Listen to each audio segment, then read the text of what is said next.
Kahuglugan sakto. May bisita! May bisita! Guest who? Guest who?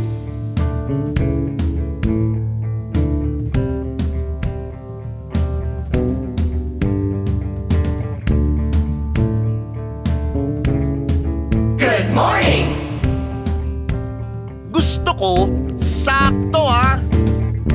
Tingnan mo yung palad, kalyado mong kamay sa hirap ng buhay. Hello po, ito po si Kay Abad. Kung gusto nyo ng mas kompletong kwento, it takes two to sakto.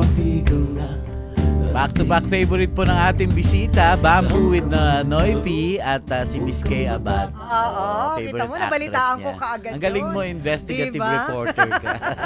Uy, pero teka muna sa mga mahilig sa basketball. Kagaya ni Papa C, na kung Yes. aking asawa, NBA Finals po ngayon. Lamang ba? Ang Golden State Warriors, 73-67 po as of Sa an end of third pagtatapos, quarter yun. Pagtatapos po ng third quarter, so maya-maya po, bibigyan pa namin kayo ni Chang ng update sa Game 5 ng NBA Finals. Golden State Warriors against Cleveland Cavaliers. At eto naman, ngayong Monday morning, eto partner, sinigurado ko na hindi ka magno-nosebleed dahil handa siya. Salamat. Oo, sabi nga lang niya, siya daw yung dinadaga sa nervyos. Tayo dapat. Nakyutan ako Nakyutan tayo, Nasa diba? makeup room. Oo. Narinig ko siya nagsalita. Puting-puti, sabi no? pa yata. Sabi niya, naku po. Dinadaga na ako. Tapos sabi ko, naku, baka pag humarap ka sa amin ni Chang, kalabawing ka na. Pero napakabait po nito at isa pong correspondent ng ating pong Balitang Amerika, of course, sa TFC at sinaservice niyan yung ating North American Bureau. At mapalad tayo, nandito siya ngayon.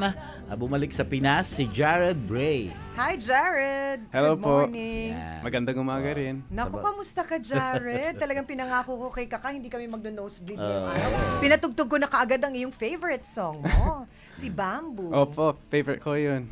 Oo, kamusta naman ikaw? Mabuti. O, balita namin. Excited ako na sumali sa program na to. Oo nga. Dinadaga ka pa ba? Hindi na. Opo. Hindi Live nga, daw huwag ka na kasi. nervyusin. At sabi ni Oo. Jared, at ito si Jared, para sa mga nakatutok sa atin sa 6:30, describe lang namin, para ho itong papasang Hollywood actor. Oo, diba? Guwapo. At anong kulay ba ng hair mo, Jared? Brown siguro. Brown, oo. Diba? Talagang all-American ang kanyang itsura. All-American. Pero siya po ay ay American nagtatagalog. citizen. Oo. At siya lang ang empleyado ng TFC na Oo. Amerikano. And of course, sa mga nakatutok sa social media, we've seen a lot of ng mga Americans na or ibang lahi na nagtatagalog. Karamihan po'y kumakanta ng Filipino songs. Oo. Pero this time, isa pong correspondent. Nagbabalita siya, more on Tagalog, pero minsan Taglish. Di ba, Jared? Opo.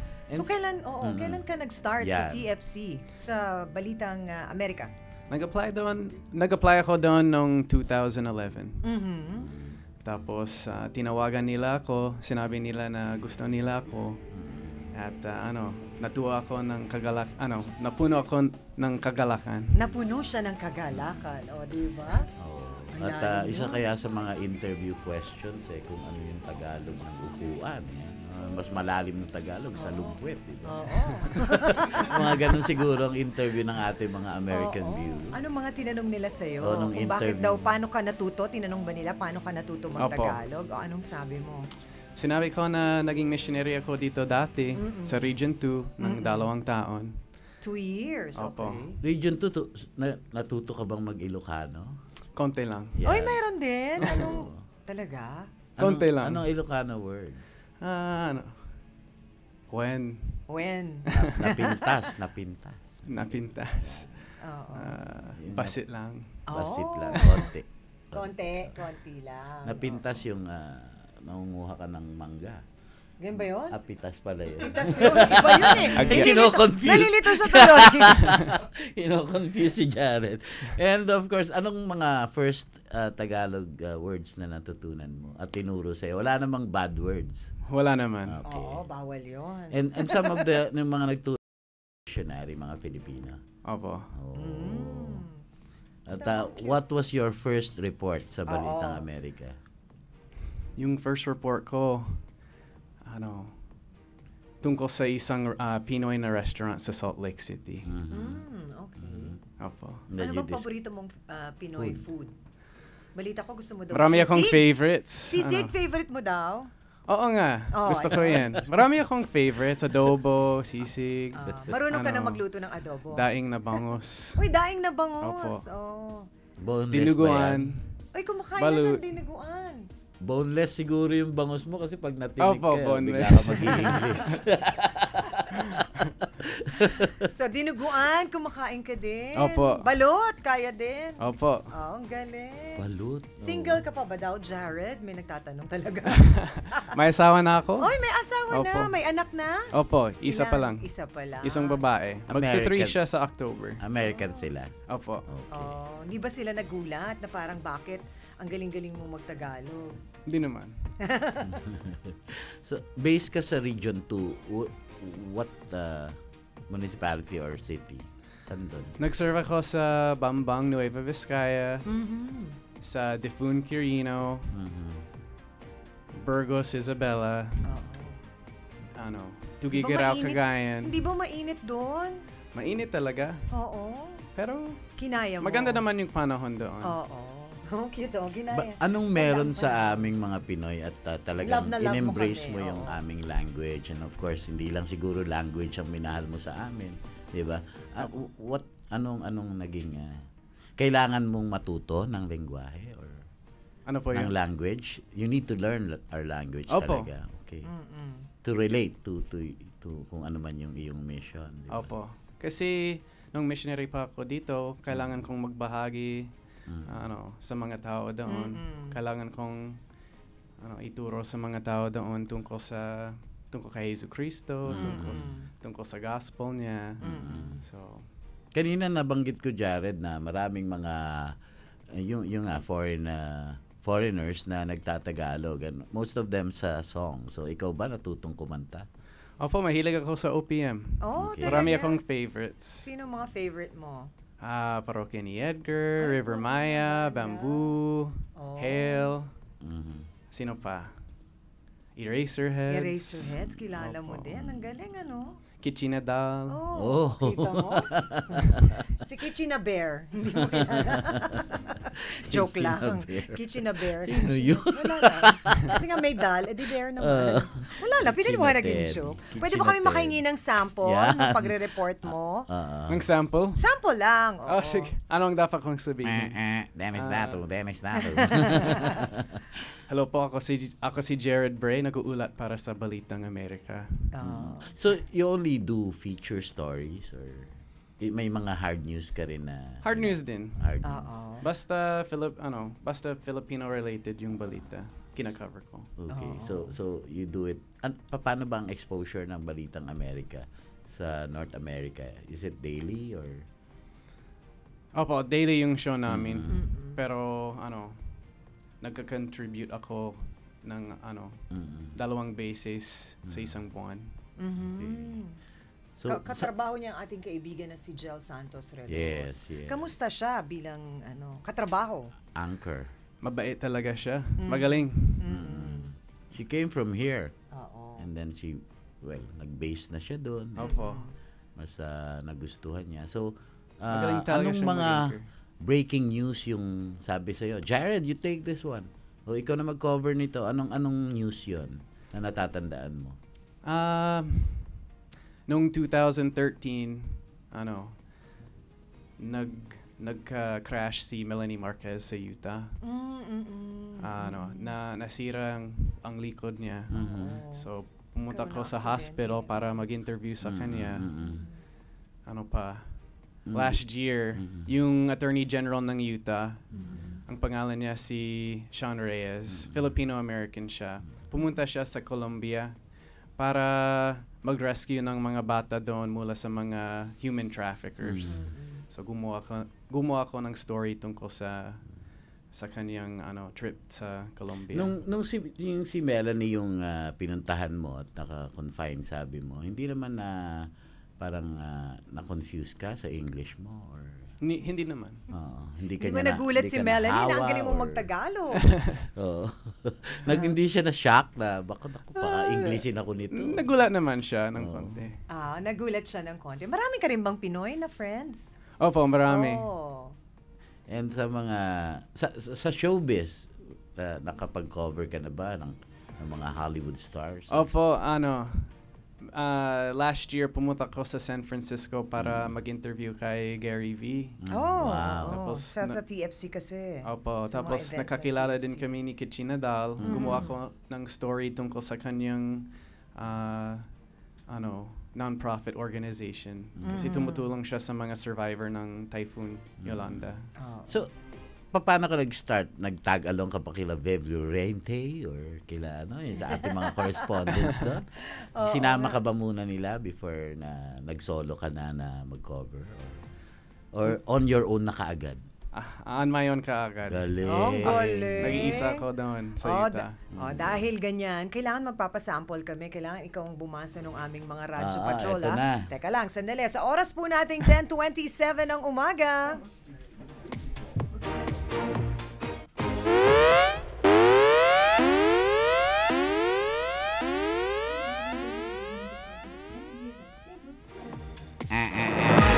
Para po sa ating balita ngayong umaga, unahin po ni Jared ang isang report. Jared? Recruitment ng Bangsamoro Police. Nadaan pa rin sa normal na proseso. Ano yun? Ang detalye po niyan ay hatid sa atin ng ating Radyo Patrol 35 na si John Ebanez. John! Nilinaw ng Philippine National Police na walang pagbabago sa setup ng gagawin nilang recruitment para sa Bangsamoro Police. Ayon kay Chief Superintendent Noel Baraceros, Director ng PNP Center for Police Strategy Management, na nangangahulugan ito na under direct supervision pa rin ng PNP ang mga pulis ng Bangsamoro. Sinabi ni Baraceros na kanila lang inaalam kung ilan ang kailangan, ano-ano mga gagamiting logistics, mga equipment, gayon din ang ipagkakaloob ng training sa mga ire-recruit.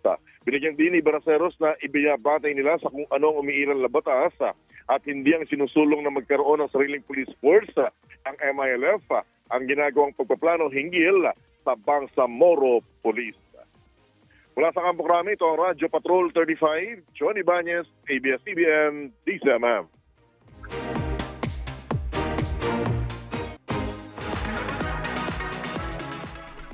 And Jared, may isa pang ulat.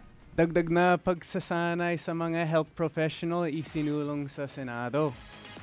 Pagbabalik operasyon ng PNR na diskarel na naman. Ayan. O, ihatid muna natin. Mula kay Junri Hidalgo, ang ating Radyo Patrol 31. Junri! Napapanahong ipasa ang Senate Bill number 2581 o ang Continuing Professional Development Act. Sinabi ni Senator Antonio Trillanes IV na siyang pangunahing ng akda ng panukala. Nakakasunod dito ng mga hamon ng nakaambang Asian integration kung kaya't dapat matiyak ang kakayanan ng mga Pinoy health professionals. Batay sa panukala ni Trillanes, pinuno ng Senate Committee on Civil Service and Government Recognition na magiging requirement na sa mga health professionals na sumailalim sa mga dagdag pagsasanay sa kanilang pag-renew ng mga lisensya. Saklaw nito ang mga nasa pamahalaan at mga nasa pribado kung saan isasama na ang programa sa Human Resource Development. Sinabi ni Trillanes na maaaring sa formal, informal o online ang gagawing dagdag pagsasanay ng mga health professionals tulad ng mga nurse, doktor at mga pharmacista. Mula sa Senado, itong Radyo Patrol 31, Junri Hidalgo, ABS-CBN News, DZMM.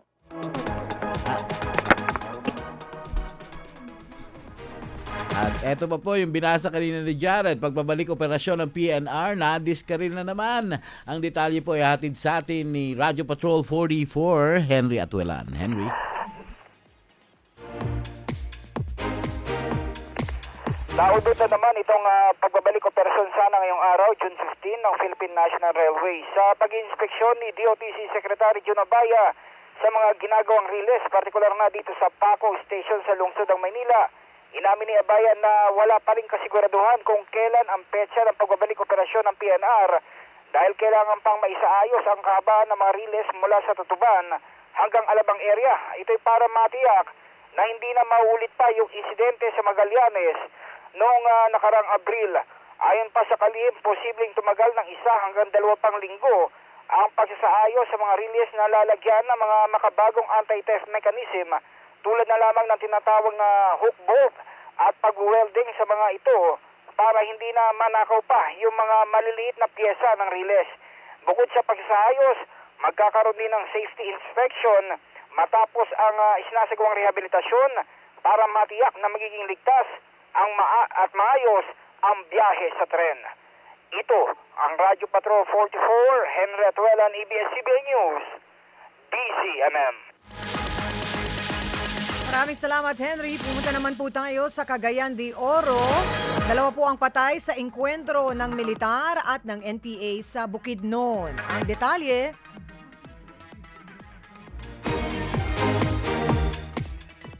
ihatid po sa atin ni Fred De Lava, ang ating Cagayan de Oro correspondent. Fred? Kinumpirma ngayong umaga ng militar na 2 ang patay at 1 ang sugatan sa bakbakan ng NPA at mga trupa ng 68 Infantry Battalion sa Sitio Mahayag, Barangay Namnam, San Fernando, Bukidnon. Ayon kay Captain Verhel Lacambra, spokesperson ng 10th ID, humigit kumulang 50 mga armadong rebelde ang kanilang nakaengkwentro. Biglang inatake ng NPA ang Army Outpost kaya nagpalitan ng putok ang 2 panig hanggang sa natamaan ang 10 anyos na batang lalaki na kabilang sa mga namatay.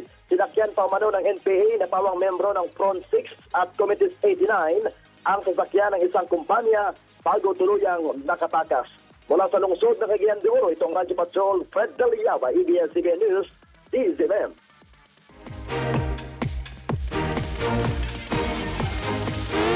Basta't may nangyari, nakareport agad sa DZMM. Radyo Patrol sa East 30.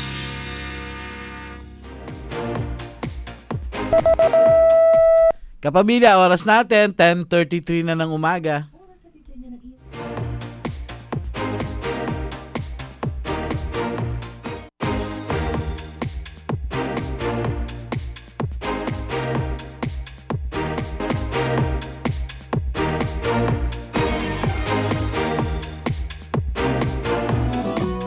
Start the week with Happy Monday!